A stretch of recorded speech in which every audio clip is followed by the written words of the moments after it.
स्वागत है आप सबका हमारे चक्र म्यूजिक पर। आइए आज आपको हम कार्तिक मास महात्म्य की 5वीं अध्याय सुनाते हैं। प्रभु मुझे सहारा है तेरा जग के पालनहार, कार्तिक मास महात्म्य की कथा करूं विस्तार।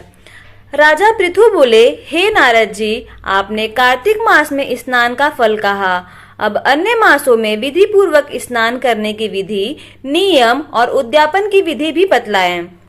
देवर्षि नारद ने कहा, हे राजन, आप भगवान विष्णु के अंश से उत्पन्न हुए हैं, अतः यह बात आपको ज्ञात ही है, फिर भी आपको यथाचित विधान बतलाता हूँ। अश्विन माह में शुक्ल पक्ष की एकादशी से कार्तिक के व्रत करने चाहिए। ब्रह्म मुहूर्त में उठकर जल का पात्र लेकर गांव से बाहर पूर्व अथवा उत्तर दिशा में जाना चाहिए।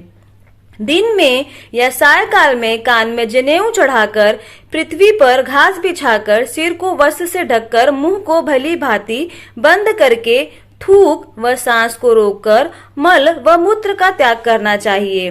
तत्पश्चात मिट्टी व जल से भली भांति अपने गुप्तांगों को धोना चाहिए।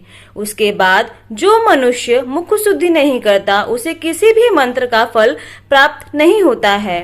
अतः दांत और जीभ को भी पूर्ण रूप से शुद्ध करना चाहिए और निम्नलिखित मंत्र का उच्चारण करते हुए दातून तोड़नी चाहिए।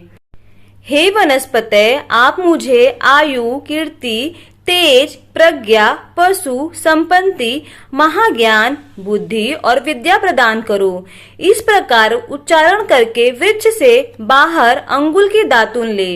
दूध वाले वृक्षों से दातून नहीं लेनी चाहिए। इस प्रकार कपास, कांटेदार वृक्ष तथा जले हुए वृक्ष से भी दातून लेना मना है। जिससे उत्तम गंध आती हो और जिसकी टहनी कोमल हो, ऐसे ही वृक्ष से दंत धावन ग्रहण करना चाहिए।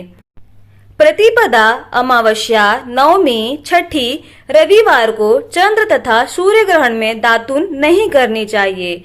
तत्पश्चात भली भांति स्नान करके फूल माला, चंदन और पान आदि पूजा की सामग्री लेके प्रसन्न चित्त व भक्ति पूर्वक शिवालय में जाकर सभी देवी देवताओं की अर्घ, आचमनीय आदि वस्तुओं से पृथक पृथक पूजा करके प्रार्थना एवं प्रणाम करना चाहिए। फिर भक्तों के स्वर में स्वर मिलाकर श्री हरि का कीर्तन करना चाहिए। मंदिर में जो गायक भगवान श्री हरि का कीर्तन करने आए हो, उनका माला, चंदन, तांबूल आदि से पूजन करना चाहिए, क्योंकि देवालयों में भगवान विष्णु को अपनी तपस्या, योग और दान द्वारा प्रसन्न करते थे।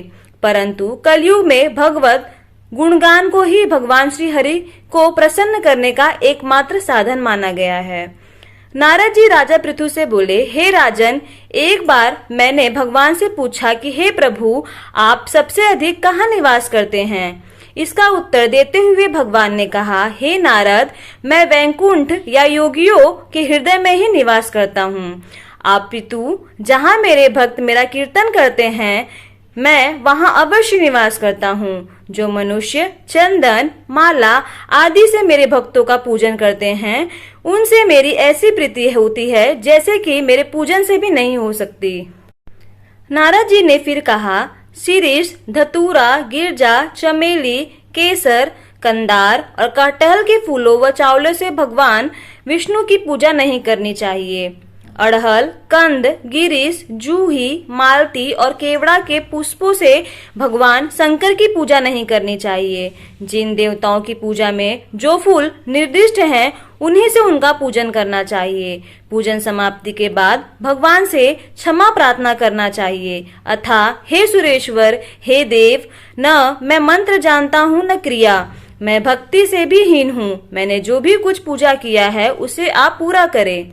ऐसी प्रार्थना करने के पश्चात साष्टांग प्रणाम करके भगवत कीर्तन करना चाहिए। श्री हरि की कथा सुननी चाहिए और प्रसाद ग्रहण करना चाहिए। जो मनुष्य उपरोक्त विधि के अनुसार कार्तिक व्रत का अनुष्ठान करते हैं, वह जगत के सभी सुखों को भोगते हुए अंत में मुक्ति को प्राप्त करते हैं। तो यहाँ पर समाप्त हुई कार्तिक माह की महात्म्य कथा की